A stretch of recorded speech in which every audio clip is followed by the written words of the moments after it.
Olá pessoal, bem-vindos ao Ouvir a Palavra. No vídeo de hoje nós vamos fazer uma leitura do livro O Homem Espiritual, volume 2, do Atmani, a partir da página 43 ao capítulo 3, intitulado O Serviço Cristão. À medida que o crente avança em sua caminhada espiritual, começa gradativamente a reconhecer que viver para si mesmo é pecado. Aliás, o maior da sua vida. Viver para si é como ser um grão de trigo que, caindo na terra, se recusa a morrer e que por causa disso permanece só. Buscar o enchimento do Espírito Santo para se tornar uma pessoa espiritualmente poderosa tem como único alvo o prazer e a satisfação próprios. Se este crente vivesse unicamente para Deus e a sua obra, não pensaria em sua felicidade, nem em seus sentimentos pessoais. Certamente entenderia o significado da espiritualidade. Entretanto, no fundo do seu coração reside um amor próprio da alma. Todo filho de Deus é também um servo do Senhor. Cada um de nós recebe um dom do Senhor. Ninguém é excluído. Deus nos coloca em sua igreja e nos concede ministérios para que os exercitemos.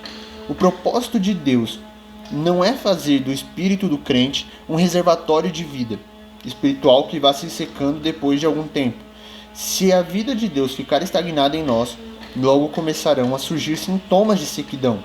A vida espiritual existe para que executemos o serviço cristão. Este é uma manifestação da vida espiritual. O segredo desse tipo de vida está em ela fluir incessantemente em favor de outros. O alimento espiritual do crente é realizar a obra de Deus. Jó 4,34. O reino de Deus sofre muito nas mãos dos crentes espirituais, que se dedicam só à oração e ao estudo da Bíblia, entendendo apenas as suas próprias necessidades espirituais. Devemos simplesmente buscar em Deus o sustento das nossas necessidades, tanto físicas como espirituais. Se estivermos dispostos a suportar a fome para fazer o que Deus quer que façamos, ficaremos satisfeitos. Nosso alimento espiritual será simplesmente fazer a vontade dele. A preocupação com o nosso suprimento resulta em falta. Já a preocupação com o reino de Deus traz satisfação. Aquele que se encontra todo o tempo ocupado nos negócios do Pai e não nos seus, estará sempre cheio. Não devemos ficar demasiadamente ansiosos por obter novos ganhos. O que necessitamos em essência é guardar o que já temos, pois não perder já é em si um ganho.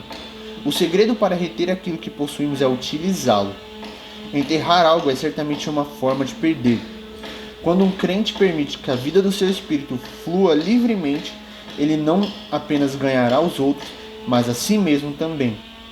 Ganhamos quando perdemos o ego em favor dos outros e não o armazenando para nós mesmos.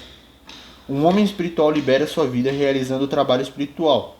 Se nosso ser interior estiver sempre aberto e livre, naturalmente deve estar fechado para o inimigo. Dele fluirá a vida de Deus para a salvação e edificação de muitos. No momento exato em que a ação espiritual cessar, a vida espiritual sofrerá um bloqueio. A vida e o trabalho são inseparáveis. Seja qual for a ocupação secular do cristão, Deus o comissiona também para algum trabalho em seu reino. O crente espiritual conhece seu lugar no corpo de Cristo. Por causa disso, conhece também os limites do seu trabalho.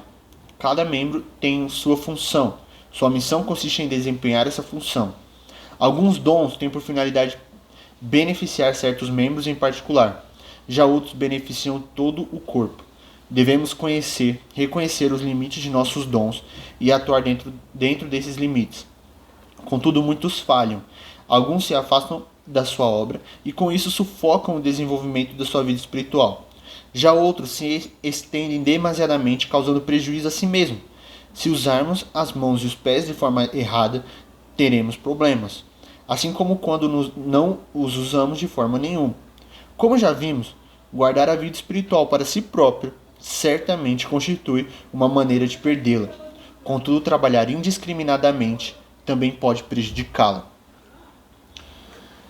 Então, pessoal, essa foi a leitura de hoje do livro Homem Espiritual, volume 2, do Atmani, que é um dos meus livros essenciais, junto com os outros dois dessa coleção, que é o Homem Espiritual, volume 1 e 3. E fica a dica para vocês que querem entender o que é vida espiritual. No volume 1 ele vai explicar sobre a carne, sobre a alma e a constituição do ser humano. Nesse volume 2 ele vai todo o livro ele vai tratar sobre o espírito. Então ele vai falar somente sobre a vida espiritual, como funciona o espírito, a consciência, e vai falar sobre a sede do homem espiritual. E no volume 3 ele vai falar sobre o corpo e a importância do corpo, da alma.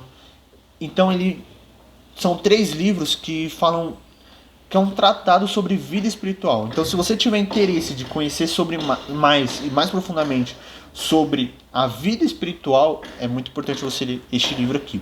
Obrigado pela atenção e vejo vocês no próximo vídeo.